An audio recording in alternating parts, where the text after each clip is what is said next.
তো ভাই তোমাদের ভালোবাসায় আমার নিউ চ্যানেলটায় 100+ সাবস্ক্রাইবার পূর্ণ হয়ে গেছে। তো এটাতে আমি অনেক খুশি। অনেকে বলবে যারা বড় বড় ইউটিউবার যে 100 সাবস্ক্রাইবার পূর্ণ হয়ে গেলে এত খুশি আর কি আছে, 100ই তো। কিন্তু না ভাই, আমি খুশি হচ্ছি কেননা আহ, আমার ছোট্ট একটা গল্প বলি। আগেতে আমার দুটো চ্যানেল ছিল। তো প্রথম চ্যানেলটাতে 200+ সাবস্ক্রাইবার ছিল।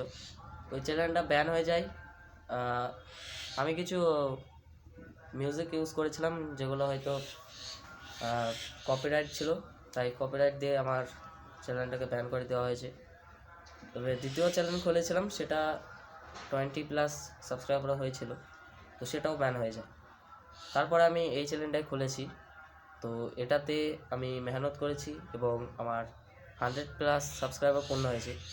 আমি কথা দিচ্ছি এই চ্যানেলটাকে একদিন আমি 1 মিলিয়ন সাবস্ক্রাইবার করে দেখাবো, যদি তোমাদের ভালোবাসা থাকে তাহলে। তবে যাই হোক, এটাই বলতে চাচ্ছিলাম। আর তোমাদেরকে অনেক ধন্যবাদ আমার 100 সাবস্ক্রাইবার পূর্ণ করার জন্য। আসলে আমি মিনি ব্লগ করি, এটা আমার ব্লগ চ্যানেল। আর সাবস্ক্রাইব না করা থাকতে সাবস্ক্রাইব করবে।